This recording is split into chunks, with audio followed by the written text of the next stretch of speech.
If you wish to operate at your peak potential, learn to be in solitude until it's no more a task, but an effortless act to honor your life. Choose calmness and awareness over the need of the ego to control it all. I am Chandresh Bhardwaj, and this is Leela Gurukul.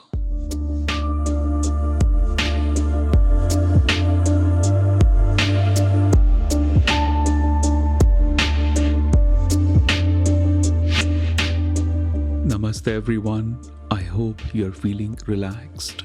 I hope you're feeling calmer, safer, grounded, wherever you are. In today's episode, we are going to talk about a very simple question. Why are you so busy? What's keeping you so busy? And to get deeper into it, I'm going to share a story. And before I share a story, a quick moment of gratitude for signing up on the waitlist for Conscious Meditation program. This program of Leela Gurukul is nurtured with a lot of love. And when you apply, when you sign up, when you join this tribe, it gives us encouragement that there are seekers who are trusting us, who are investing in the authentic work of meditation. So just gratitude for that. And if you haven't signed up, and if the Conscious Meditation program resonates with you, please do sign up on the waitlist. It's building up and the applications will be opening in a few weeks. So if you're on the waitlist, you'll be the first one to be notified and apply.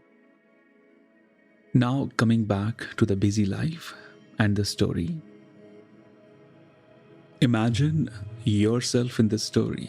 I'm going to imagine myself in this story. And hopefully by the end of it, you might say, oh, that makes sense. I'm glad I imagined myself. So the story is of a student, a seeker, who really wanted the spiritual awakening, who really wanted the chakras to be fully aligned with each other, who really wanted to manifest all their goals, all their intentions, and truly feel enlightened at the end of the day. So this person, they were looking for the right teacher. And finally, based on, certain reviews, certain word of mouth, they finally decided to trust a teacher. They had tried many teachers before, nothing worked out. So this one sounded someone like who knows what he's doing. So they went to the teacher and they said, I'm here to join your school because I want to be spiritually awakened. I want the healing. I want the truth. I want the enlightenment, all the good old stuff that you are offering. I want it all. So tell me, where do I start? What mantra you want me to do? What breathing work you want me to do?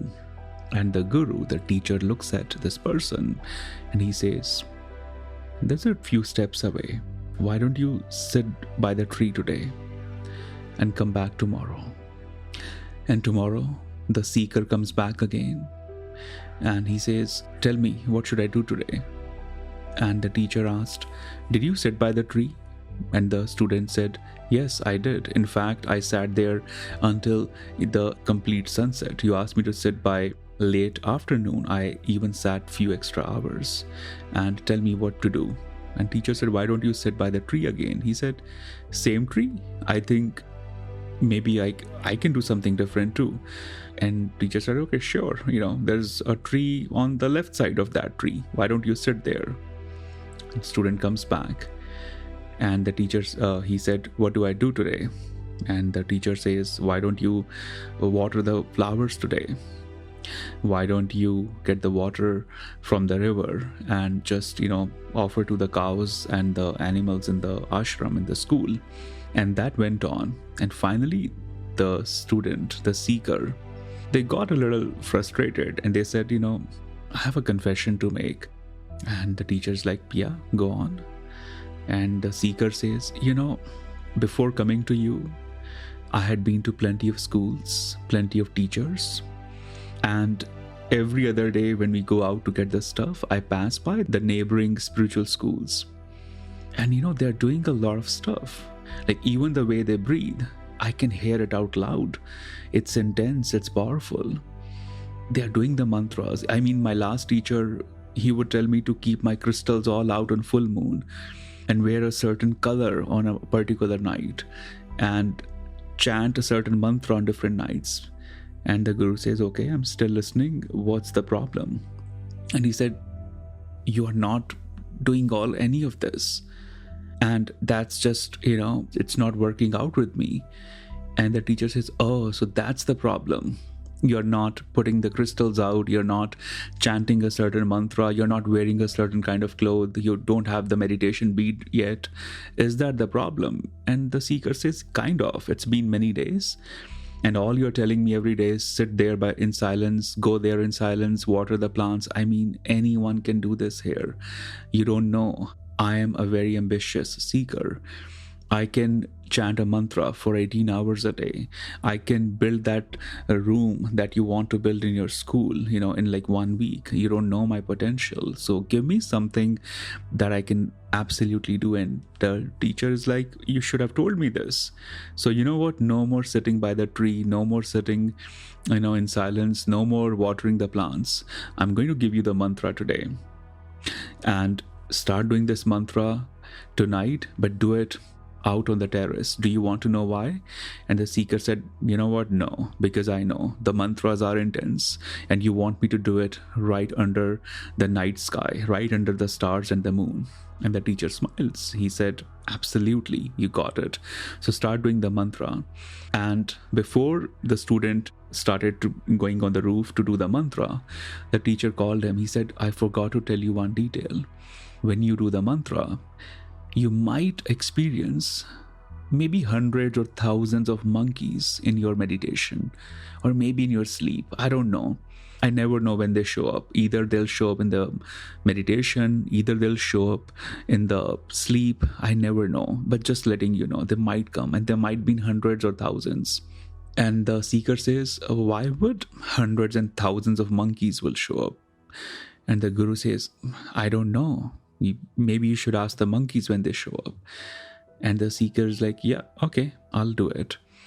So the seeker started to meditate, and the guru sent a message next morning that he'll be in silence for 1 week, so he will not be meeting anyone. After 1 week, this seeker shows up and he said, I have a problem. I think you gave me the wrong mantra. And the guru is like, what happened? The monkeys didn't come. He said, no, they came, but they're not leaving now. Not only I see them in meditation, not only I see them in dreams, I've started to see them in real life. Like even while I'm talking to you, I can feel those monkeys behind you. And the guru said, okay, let's add another word to the mantra. Let's expand the mantra. Now you'll be adding Om to the mantra, making it more powerful. And do this for another few days. And remember, I want you to now stop eating, just have a little meal once a day and do this mantra again sitting on the roof.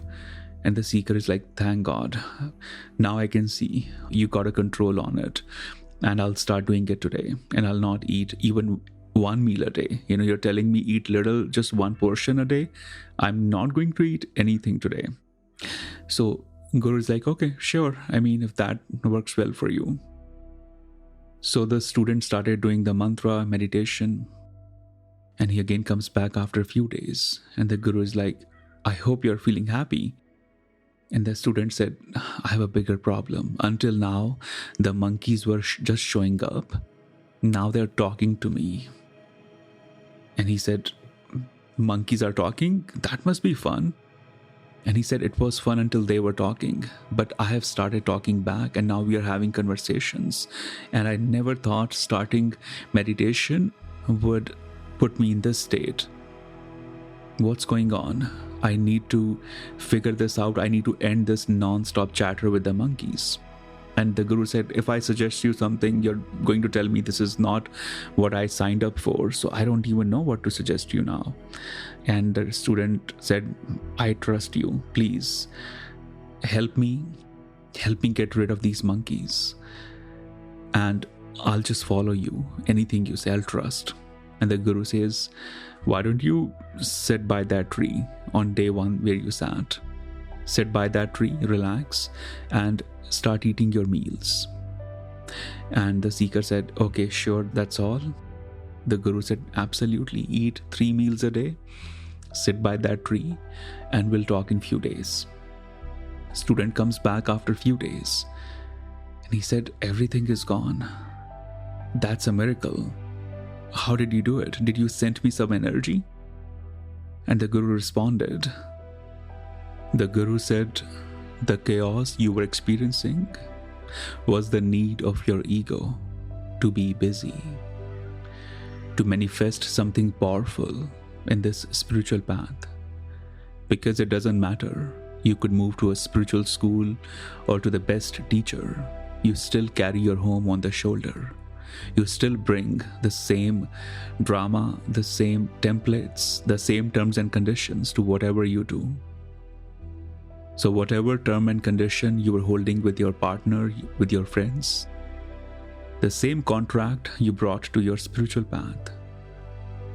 And the chaos you were experiencing, that chaos can drop as soon as you are ready to let go of all the control, of the need to be a powerful manifester, of the need to be busy in your path.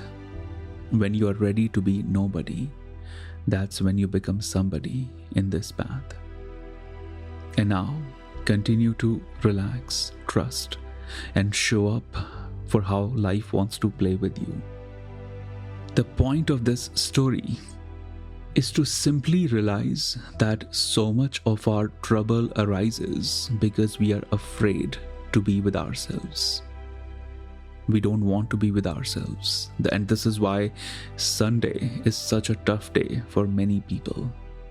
This is why we keep looking at random reasons to stay busy. And being busy is, of course, so overrated. Because when you look busy, when you're not busy, when you simply look busy, the people around you, they start respecting you. They reward you with certain labels, certain praises, certain compliments, and your mind tells you, see, I told you, this will work.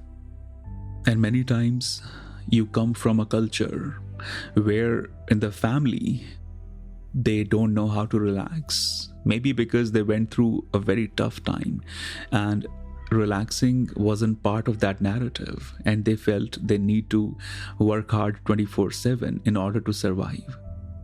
So now this generation who doesn't have to go through that level of suffering, they feel the guilt that my parents or my ancestors have suffered a lot.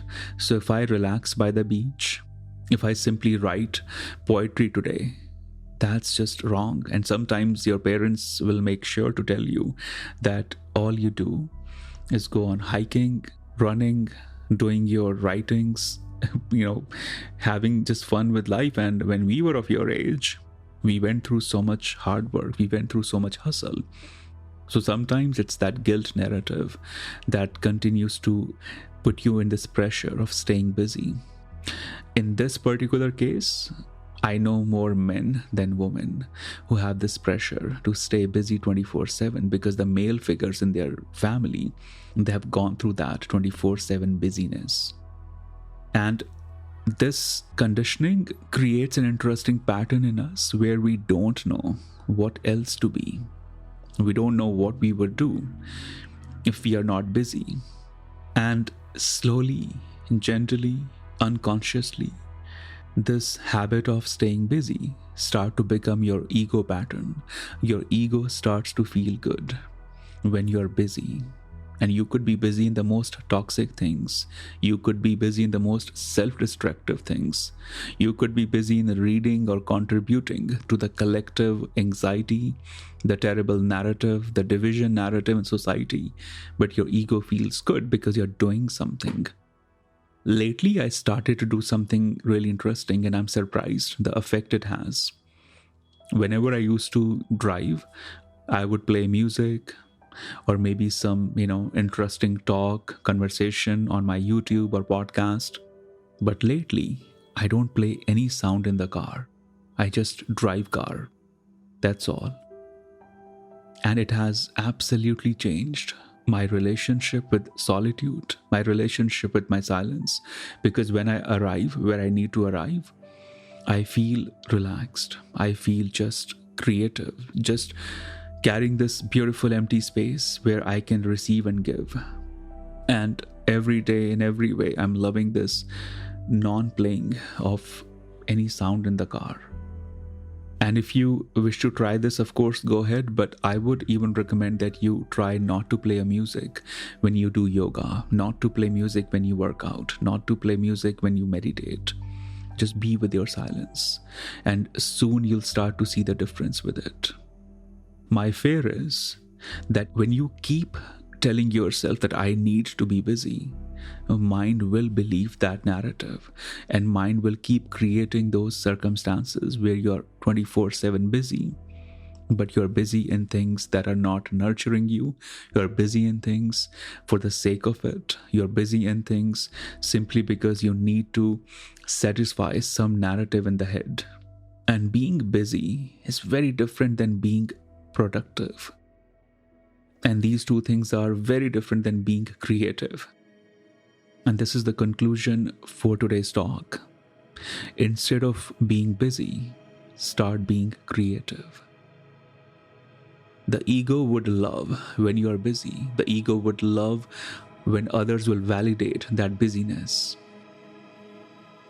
But if you're willing to go beyond the ego, then this little change will help.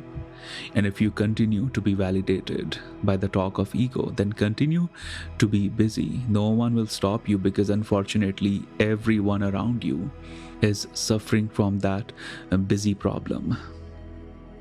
I'm learning this, and I hope you also learn this as you go deeper in your awareness, that it's all right to let go of the narrative of being busy and inviting the journey of being creative.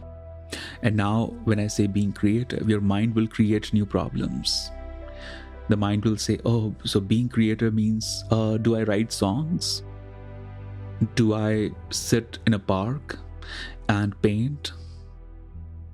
Do I have to go out and be an activist? Do I have to change the society? What does being creative mean? The mind will bring its own calculation, its own competition when it comes to being creative. But the truth is, you can be creative doing anything at all. You could be an accountant, a lawyer, a doctor. You could be a writer. You could be a podcaster. You could be a healer.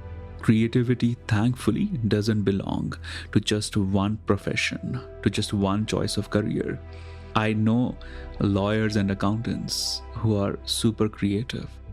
I know writers who are not creative, and lawyers who are more creative than writers maybe, because it's a conscious choice. Anything could become an act of manufacturing, and it could easily happen to an artist. But if you choose to be creative every day, in every possible way, then creativity becomes your mindset. It becomes a way of living. And your mind, your awareness will work together to show up in that creativity. And do not confine creativity to anything in particular then. Imagine Buddha, when he got enlightenment, he was sitting under a tree. That tree is known as Bodhi tree in India. And the tree became such a place of reverence because it was the place of rest for Buddha. By not doing anything, he was doing a lot. And there's a book I would recommend, Steal Like an Artist. I think there are such simple, beautiful ways in that book to be creative. And I think in this age, we need to let go of this obsession with being creative in some sort of glamorous way. You could be fixing laptops for people. I mean, that's a super creative job. You don't have to move to mountains and grow your vegetables to be creative. Open your heart, open your consciousness that creativity is possible in anything I do. And whatever I do with joy, with love, whatever I do with act of curiosity, that's my creativity. And I can be creative anywhere then. because curiosity is forever companion. I can be curious while driving. I can be curious while listening to something. That's all for today. I hope this episode resonates with you. I hope it takes you deeper in letting go of the narrative of being busy and inviting the journey of being curious, being creative every day in every way possible. May the teachings of Tantra continue to guide you and heal you. And I hope Leela Gurukul helps you to unlearn the old and embrace the unknown mystical possibility unfolding for you. To support this podcast, share it among the seekers who are ready for the next step in their spiritual path.